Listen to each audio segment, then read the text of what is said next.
Hello and welcome to Bringing Education Home. I'm Herb. And I'm Christina. Together, we're bringing you ideas about education, entrepreneurship, and relationships that are both inside and outside the box. If you like the show, be sure to like Christina on Facebook. And leave us a review of on your favorite podcast platform. Oops, sorry about that, guys, I goofed.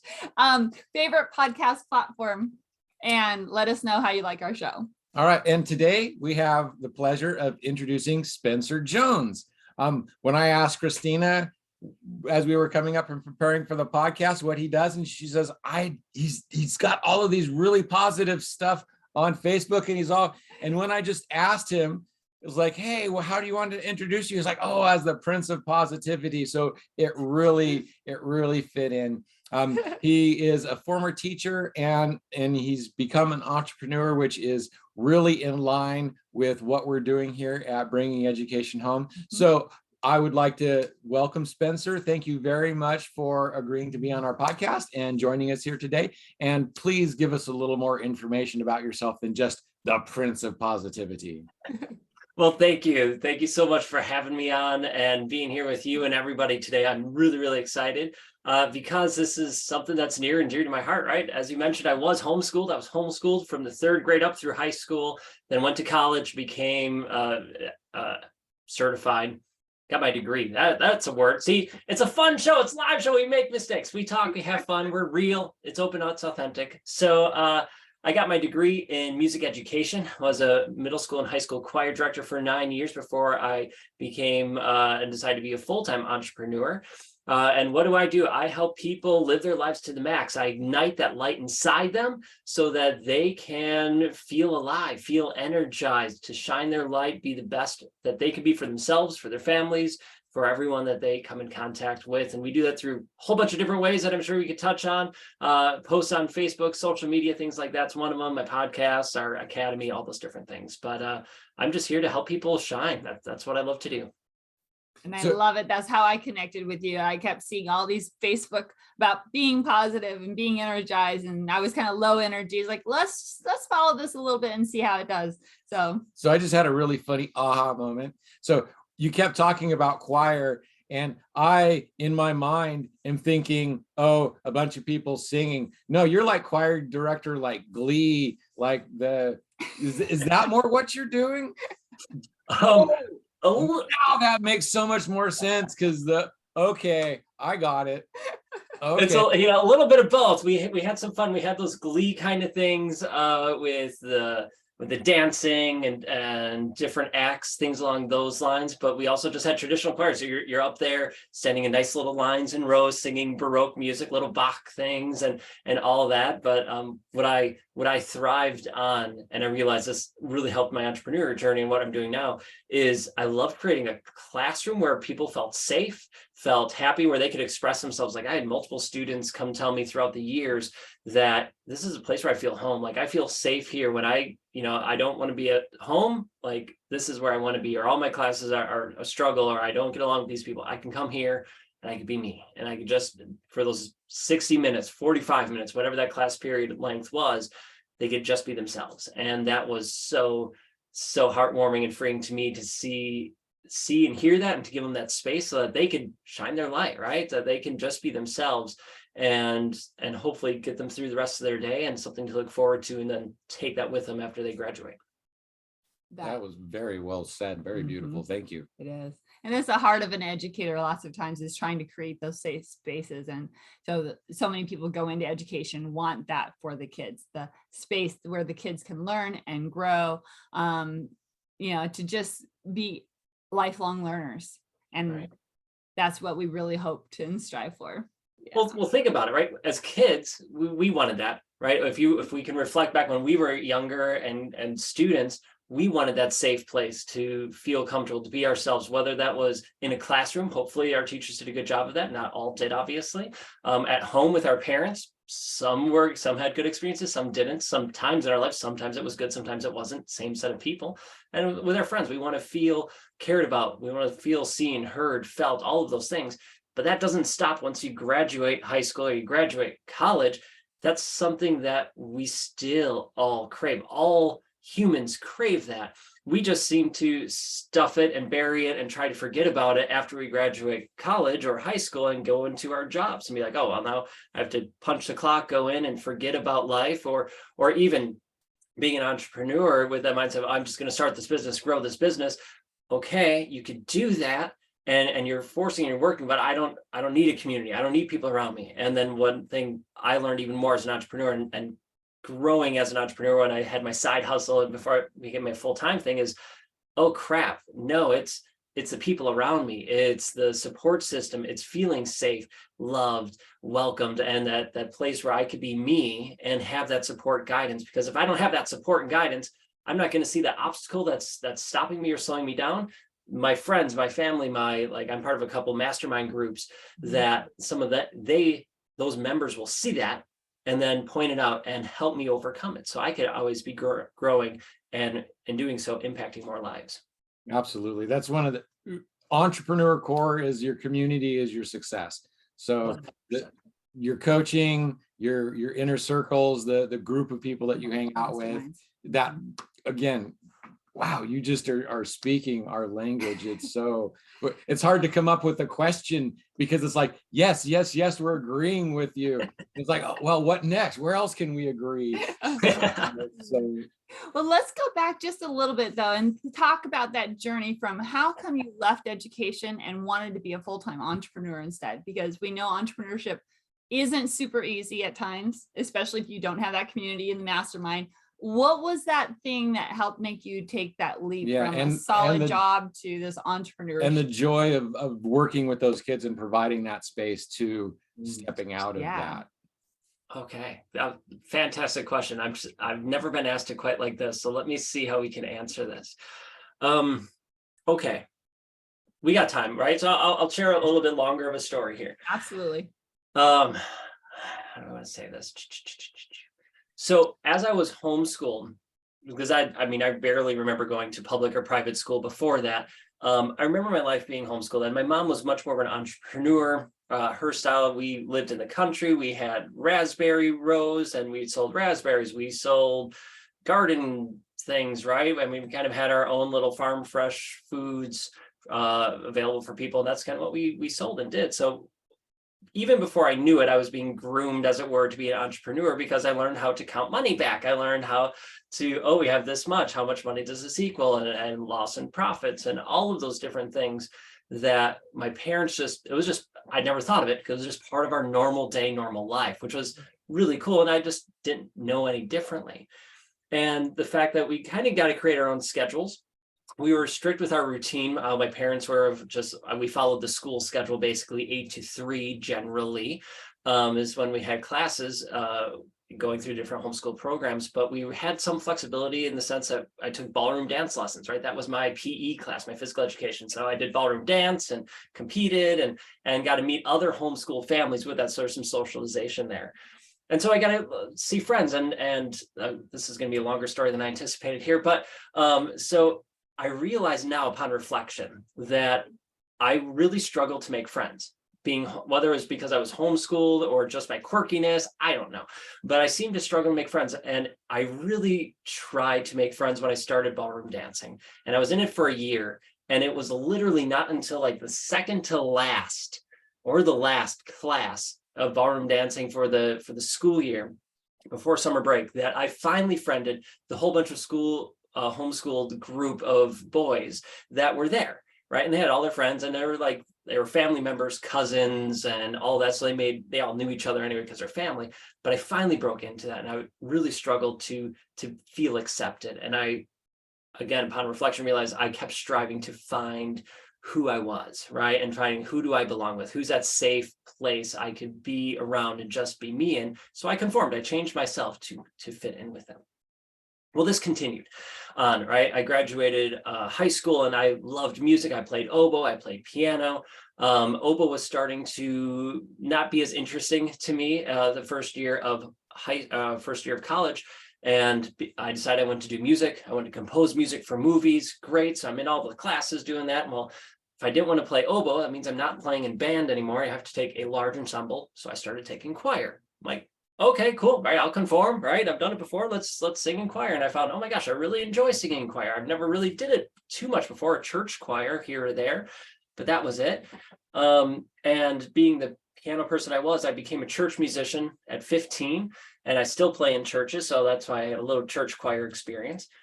And I just, okay, so I'm going to be a music composer. I'm going to write music for movies, however that looks or works. And I met my wife, and my love him to death. He's a great guy. But my father-in-law said, well, if you're going to marry my daughter, you need insurance, right?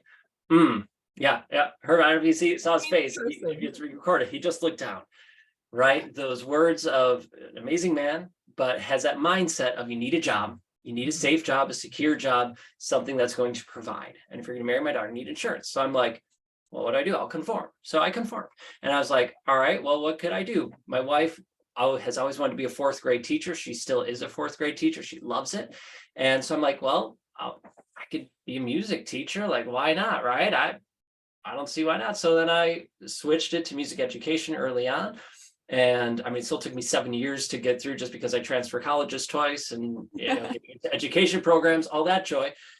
Well, I started got music education, found I loved it. I loved being in the classroom. I loved inspiring those kids, getting them to have those aha moments of realizing, oh my gosh, I didn't know I could do this, or this didn't click before. Now it clicked, and I get to express myself. I get to enjoy this. I get to savor it. I get to share it with others. All of those amazing things that it was so incredible. Well, on this journey of becoming a music educator and teaching kids, I gained weight, right? Over college, I wasn't watching my metabolism change, darn, getting older, and I gained weight. And what happened after we got married, we got married senior year of college. I know I'm hopping around a little bit, but right before the senior year of college, we got married, and I was the heaviest I've ever been. And I'm like, oh, I don't like the way I look and felt. So that summer I lost 30 pounds, went to the YMCA like 3-4 days a week, watched what I was eating, and lost 30 pounds. Felt great. Well, then over the next 3-4 years, right, I gained more weight, gained back up, because I wasn't taking care of myself. I was teaching, I was busy, I was playing, I was practicing piano 12 hours a day, literally, for a couple months. And yeah, it was crazy. And so, well, it became, I'm not liking the way I look. I feel tired. I feel drained. I want to do something about this. So I started December 26, 2013. My brother-in-law and he was already fit. Like, well, let's start working out. So we started working out that January. So January 2014, we started doing P90X, that crazy at-home workout program. And I lost 20 pounds. I really started enjoying it. I liked the way I started to look and feel. And the people around me at the time who were part of doing the P90X program and different things said, you should be a coach. You should help people do this, like with your energy, with your enthusiasm. I'm like, well, I suppose I could. Like that'd be kind of fun to do. Like, why not? So I started to learn how to coach people, how to help them with their fitness through Beachbody and all that. And they kept preaching and inviting people to do personal development. I'm like, oh, why would I want to do personal development? That sounds horrible. I hated professional development as a teacher. It seems like a total waste of my time going to these in-services, and being in music. It was like I could use 1 or 2 things that they said. That was it. So it seemed like a total waste. I'm going, if I'm wasting my time, in my opinion, at that point, wasting my time in professional development, why would I want to do it in personal development and waste even more of my time? Well, they were okay with it, right? They were understanding. They just kept inviting and offering. And I said, all right, finally, I'll give this thing a fair shake. So I hated reading. So I did an audiobook. I listened to the book, Eat That Frog by Brian Tracy, loved it. And so I started taking action. This is a very long story. I apologize. I started taking action right away. And within that first day, I was like, holy cow, I feel better. I got more done. This is amazing. And I was hooked. So from then on, I just kept reading or listening to audiobooks. And then a friend of mine, we were talking about me not enjoying reading. He said, here, what if I send you a book? Would you read it? I'm like, sure, I'm happy to give it a shot. So he sent me the book, Chop Wood, Carry Water. Awesome book, highly suggest it. Short book, easy, quick win reads, right? The chapters are like 2-3 pages, 4 pages. I think 5 was the longest. I'm like, this is what I needed, right? So I had the quick wins, right? Just like we teach our kids, right? If you want those quick wins, or our customers, we give them those quick wins to keep them going. So did that. And then I finished it within a week. within a day or two, he sent me another book, not even knowing I finished it, called The Energy Bus, another amazing book I strongly recommend everybody read. And again, quick success, quick read, and I was hooked. So from then on, I've been listening to audiobooks, reading, and growing myself personally on my personal development journey. Now, all of this, right? Teaching fitness, learning about my mindset, learning, okay, I've always been positive, a happy guy, but I let life determine what it was. If it was a bad day, I was cranky. I would have anger. I had anger issues beyond belief, right? I saw my phone rang and it was a person I didn't care for on my phone who I didn't necessarily realize they were a family member, and instantly angry. Like I was in a good, happy, positive mood. Then I was just horrible the rest of the day. I mean, I'm surprised my wife is still with me, to be perfectly honest, because I had such major mood swings because I didn't know how to control my emotions, my emotional intelligence, my thought process of how I could be at my best.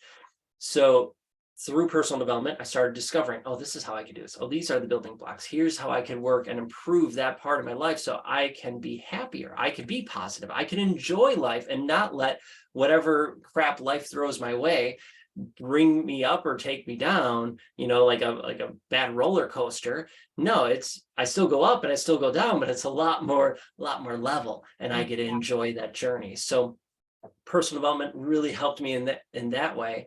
And as I started to grow that business of helping people get fit and healthy, and then I'm like, well, let's add mindset to this because that's a big part of fitness as it is. So started taking that, and I just felt called to do more than teaching. Like I love teaching. It was a passion. I was meant to do that for those years. I did it.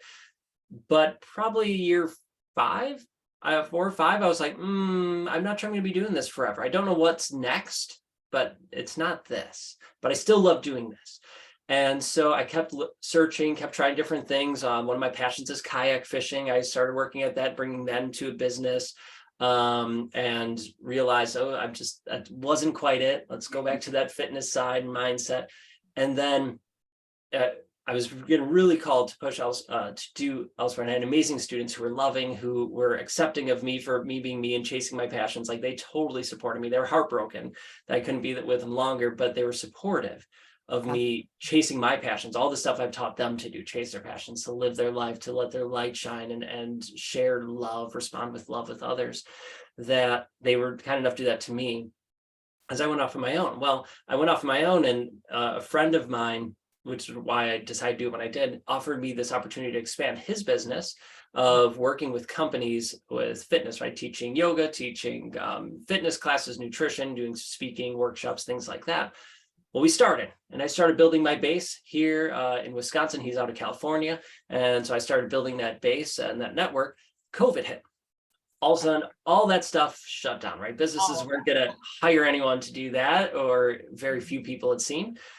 So that brought that to a crashing halt. And I had an amazing, loving, I still do have a loving, amazing, supportive wife, Katie, who without her, I wouldn't be able to do these things, right? She's still a teacher. She's still able to provide that income while all that craziness was happening, and trust and faith in me and what I'm able to do when I didn't necessarily have all that faith in myself.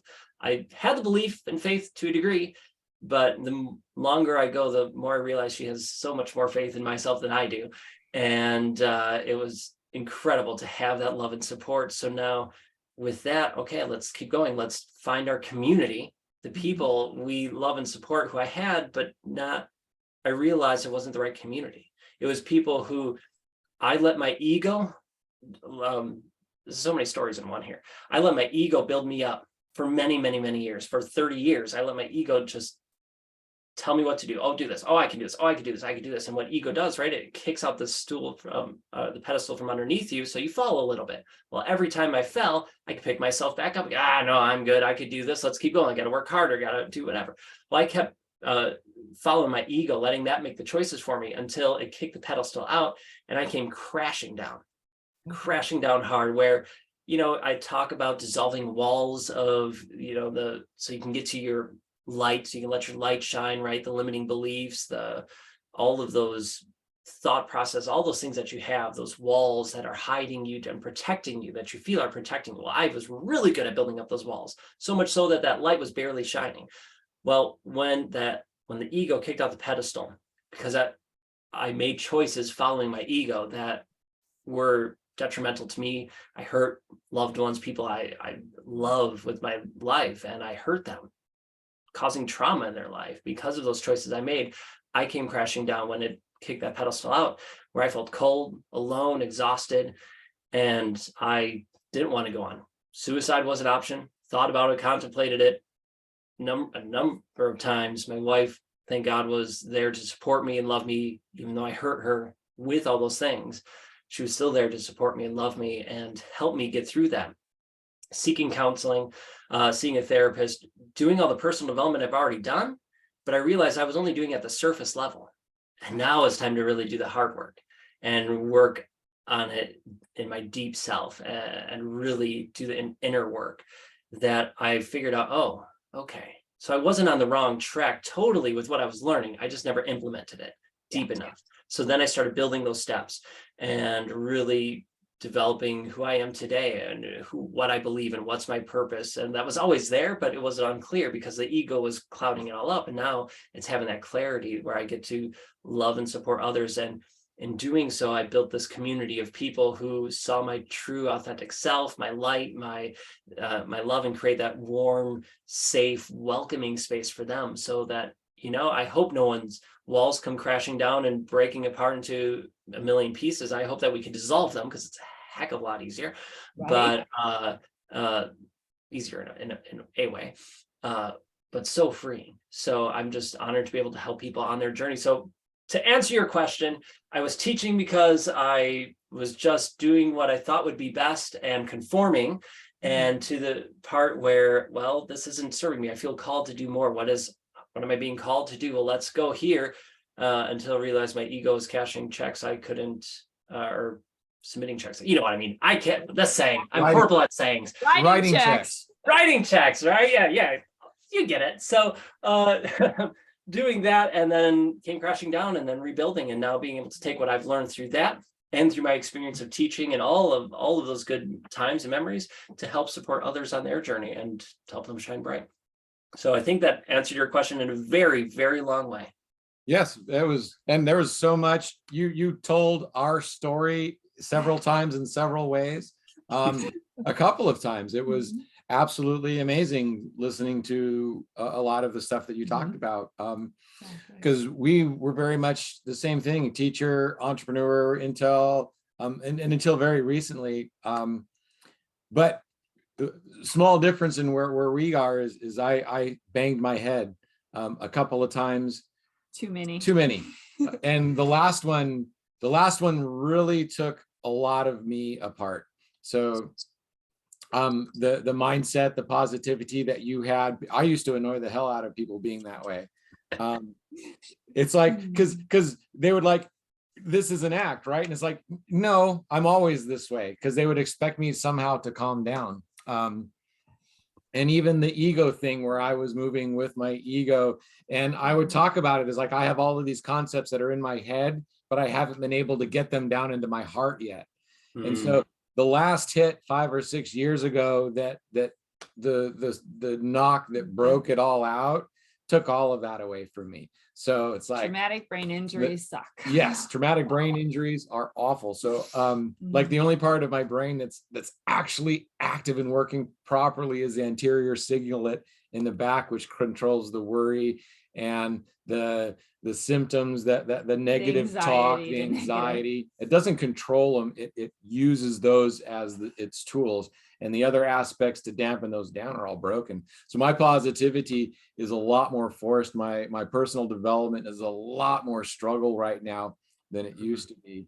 And a lot of times I feel like I'm going crazy, because I remember being able to do this and I remember it being easy. And now I try and do stuff that seems like it's super easy, and it just doesn't happen anymore. So I've like had my pedestal like kicked out like big time hard.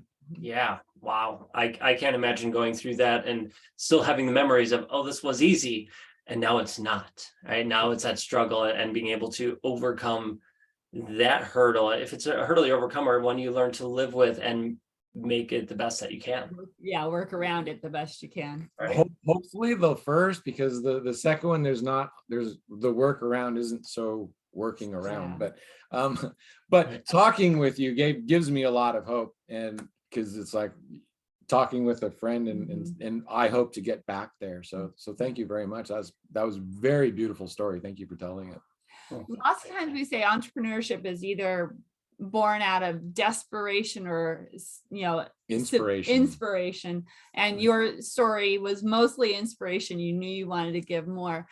And you've had those ups and downs in that stool being kicked out. What were some of the things, maybe 3 things that really helped you be able to move yourself forward when it was being tough? So, because we're trying to help newer entrepreneurs know what's the next step when things aren't quite going right, or what might be something that'd be really helpful to keep them away from the stool going away. That's a fabulous question. 3 things. Okay, I can think of 1 or 2, but 3. 3 is a good number. I have 3, but they're going to change. Not everybody depending on has what part of your journey you're on. Not everybody has awesome wives to support this. That's so true. Oh my God. You can't necessarily say that one. You gotta have an awesome spouse with you, right? An awesome partner. They make a huge difference. Yeah, I know not everybody has it. You are incredibly lucky and blessed. I am incredibly lucky and blessed to have that. And it's amazing how, I don't know about you, but for me, I didn't realize it for a long time. And I'm incredibly lucky and that she stuck with me when I didn't realize it. And now that I do, I try to spoil the crap out of her. For better or for worse. Right? Exactly. She said for better or for worse. Thank goodness. Right. Okay, 3 things. So I'll give 2 examples of where it is, because it all depends what part of your journey you're on, in my opinion. And there's some overlap, which is helpful.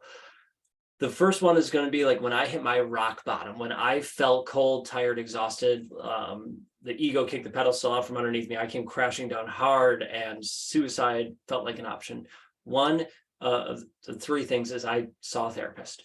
I saw a person who is there who could support me and help me. There's no shame in seeing one. There's no harm or foul in it. They have tools to help you, and they have the experience and training to see, oh, you're going through this. Let's offer you these tools to help you. Just like as an entrepreneur, you have services or tools you offer to people to help them on their journey. That's what a therapist does, right? So there's just a different way of looking at it. That was crucial for me. The second was to have a support system. Now, that was my wife, Katie, yes, but I also had other people in my life, right? People who were not blood family, but adoptive family. Yeah, love family, right? Adoptive family, love family, people who encouraged you in my life. What was that? People who want the best for you. Yes, exactly. So I had a handful of those people in my life. One has been my best friend for 25 years. I remember calling him and just crying, and he's like, okay, what's happening? And let's talk. And he was really kind and gracious and helped me. And I had like 2 other people. So I was lucky. I had 4 people, including my wife, who were there to support me. But you might just have 1. But have that supportive person or group of people, your tribe, who you can be yourself with and just have their love and support so you can lean on when you need. The third thing is, and this is a hard one, you got to be truthful to yourself. Be open to be real and authentic to yourself. Stop kidding yourself. Stop lying to yourself. Be real and tell yourself the truth. Be honest with yourself. Now, when I say being honest, that doesn't mean just belittle yourself, right? I'm thinking of, it's so easy to blame ourselves, to say we're worthless, we're weak, we're stupid, we're dumb, we're a failure, blah, blah, blah. It's really easy to go down that spiral. But that's not. Yeah, you might have messed up. Right? It's so easy, and it's true to a degree where we might have messed up. Right? I made stupid decisions in my life that hurt 100%. Right? I'm going to be truthful and honest about that, but I'm also going to be truthful and honest about the wins I've had, the successes I've had, the good things I have done. And if I can't see them, that's why I have my support system to help me see them and be aware, so I can be open and honest with myself. So those 3 things. See a therapist, have a support system, and then be honest with yourself. Now, that was when you asked that question at first, that's where my mind went. Then as you kept embellishing it and sharing a little differently, I'm like, well, maybe it's more for like when you're hit an obstacle in your business or as you're growing your business and you ran an obstacle. Very similar three things. Instead of a therapist, I would say get a coach. Get a person to guide you, to help you on a journey, like a therapist, but different, right? So they see those obstacles you are dealing with. They have tools, tactics, strategies, or questions, right, that they can ask you and support you with, so that either they're giving you the answer or they can help you uncover the answer. A lot of good coaches just know how to ask you those right questions, so it comes out from. Love it. I'm a psycho-spiritual coach. That is what I do.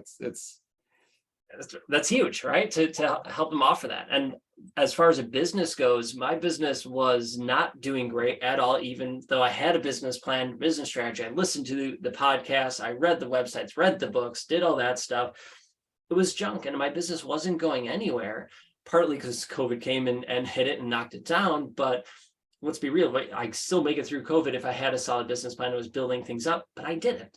So I lucked out and found an amazing coach who was then able to support me, guide me, and tell me, it's not that I didn't know all the things. I knew a lot of them, not all, but a lot of them, but it's implement them. Oh, at this time, oh, put it this here, put this here, and then let's walk you on this journey to guide me with it. And then ask me all those right questions that had me have these realizations to support me, to be part of my support system, all that. So number one, get a coach, get someone who can help and guide you and support you on the journey.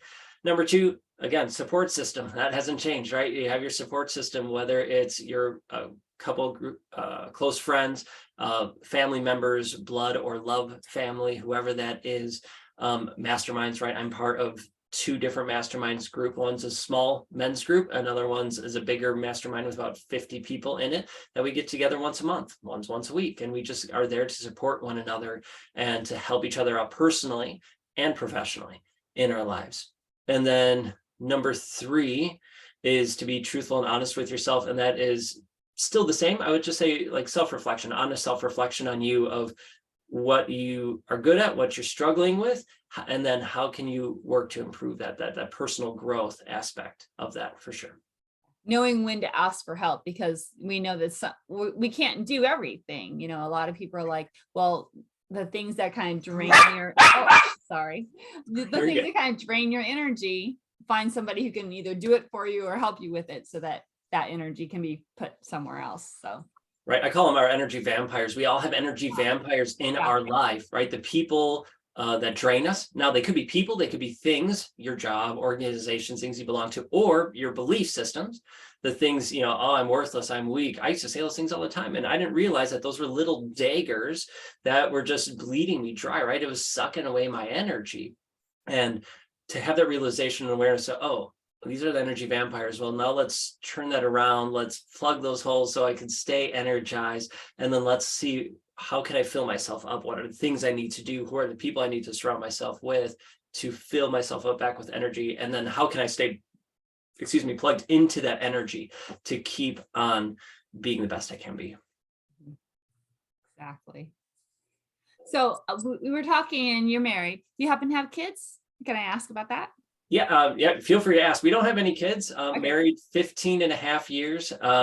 We figured, we were both teachers, and she still is.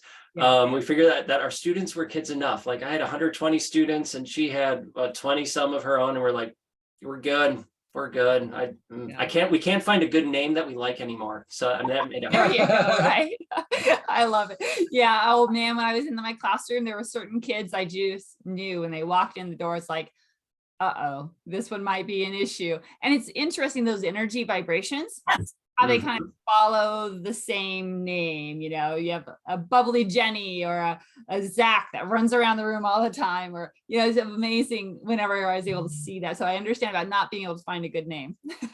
Yeah. So so my background on not only is in entrepreneurship, but it's also in the woo-woo world, the spiritual world, the strange stuff out there. I live and breathe that my whole life. That's my jam now. I love that stuff. Right? Yeah, it is like a homeschool. You probably got a lot of this too. So my mom took this thing called EST when I was 3 and actually changed my name, where the different letters have vibrational sounds, and as they're attracted to you, they help identify your personality characters. So H is like strength of character. So I have a lot of H's in my name because my mom wanted me to be a character. So I can't remember all of those. But yeah, when I talked to her about this, and then we started like picking out names and stuff, it's like, so Zach's were like this way in the classroom, and Rachel's have like a specific He started telling me characteristic. the vibrations that matched up with the letters in their names. Like, well, that totally makes sense then. So I'm not surprised at all, but wow, that's crazy. yeah, my life is steeped in the woo, Oh. but I'm a very conservative in this kind of a world. But I am such a dual world person. It's amazing. So I love seeing those things that actually are really real, but when you talk about them, they sound absolutely crazy. And then you see them start manifest. I used to put the kids in her classroom based on their birthdays and how they sat at their individual tables based on their birthdays and the crown signature of their birthdays. And when she would just randomly, her classroom would go crazy. And then when I would come in, I didn't know any of the kids. I didn't know personalities. I would do it Seriously, strictly just their numbers. based on the numbers. And I would arrange the kids in the class based on their numbers, and boom, calm classroom, more orderly. So yeah, I am steeped in this stuff, and I do it even if I believe it or not. It's just weird, all of this crazy strange stuff. So the stuff that you're doing in the world that you live in right now, the Prince of Positivity is like, it's like the brain damage, God setting me in my place, because I was where you were and I was moving like that, and it set me back. And so my path is to figure out how to get back, and then to bring other people along with me. Can I offer a suggestion or thought with this? Absolutely. Just a good thought. First of all, let's continue having more conversations, because I would love to see how both of you can be part of our Jones and Four Academy, our personal growth academy, because I'd love to have you both be professors there some way, shape, or form. So we'll say that. But the thought or idea is maybe the thing is you're not, how do I say this? Not to come back to where you were. That's not the goal, man. That's not the point. Maybe it's like, oh, you were heading this direction, you're doing really well, and then God, source, whoever knocked you this other way, and now it's going, okay, let's see where you go from here. This is now your journey. Your journey is not to come back. You had that journey. Now your journey is to go somewhere from where you are now, taking the talents and experiences you've had now to take you in a different direction. Just a thought. Absolutely. It could be totally off. I don't know. So 30 years ago, we started talking about this school when she first got into education, and when we started seeing the education system start to shift in ways that weren't supportive for the humans. children. You know, it happened. It happened slowly over a lot of years. So we started talking about growing this, and a lot of my entrepreneurship was so that I could get rich and start my school. And when I got hurt, it's like I lost it all. It's like I had this vision that God showed me. I mean, I woke up in the middle of my driveway one morning. It's like, why am I in my driveway? And suddenly this vision of the school came, and it's like, hey, this is for you. And it's like, I'm not worthy of that. And I was told not yet. And when I hurt my head, I thought that was all taken away from me. And then this summer, I was at a business conference I wasn't supposed to be at accidentally. I helped a friend move, and they said, I helped someone move from Oregon to Montana, and they said, hey, after you move the next day, I'm in this thing and I got to take a +1. So I'm taking you with me. And I'm like, great, I got to spend a couple more days with you, right? So I end up at this thing, and I walk in, and it's a business thing. And I'm like, I look at the guys like, dude, I'm in the wrong room. I shouldn't be here.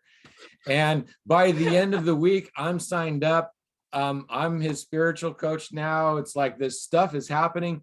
And the last day, God said, here's your school back. When I got into this thing, and God's like, here's your school back. And I was like, but it's not yours anymore. It's not your school. You get to start it, but it's mine, and it's going to be the parents, and it's going to be everybody else's. So you get your school back, but it's not yours anymore.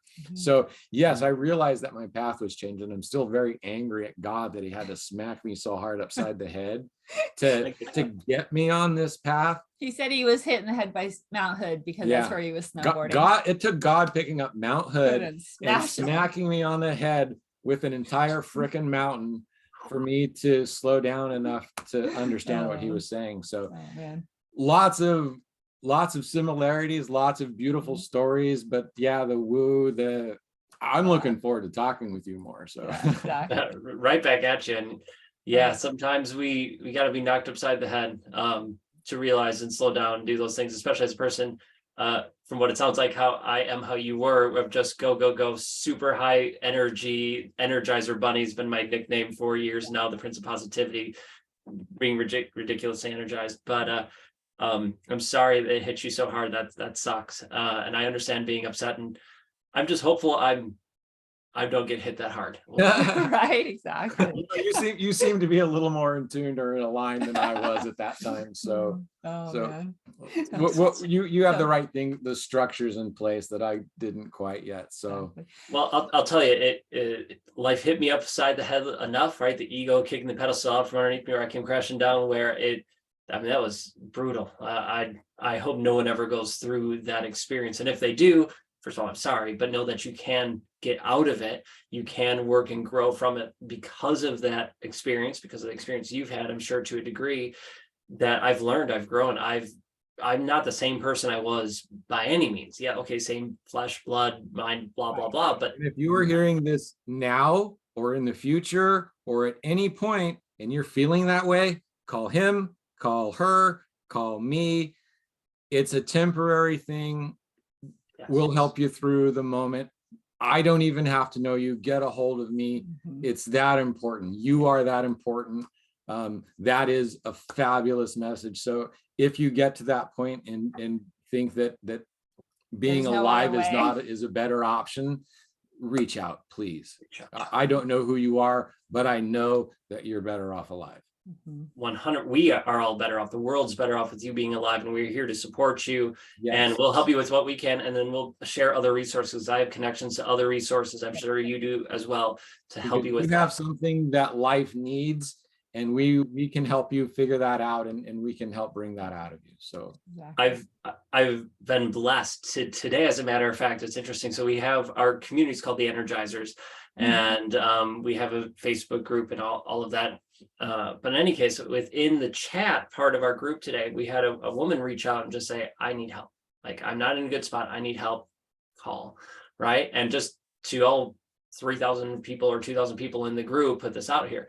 Well, I wasn't able to answer call right then and there, but another person did, another Energizer did reach out. And then so she messaged me and was like, hey, I'm on the phone with them, going through some rough time. Then she called me afterwards to just kind of give me a little bit of a lowdown of like, we're here to support her, help her, do what you can. But I have to say, I love the fact that you two and me and our community and your community are here to always support each other. So know that you are never alone, ever.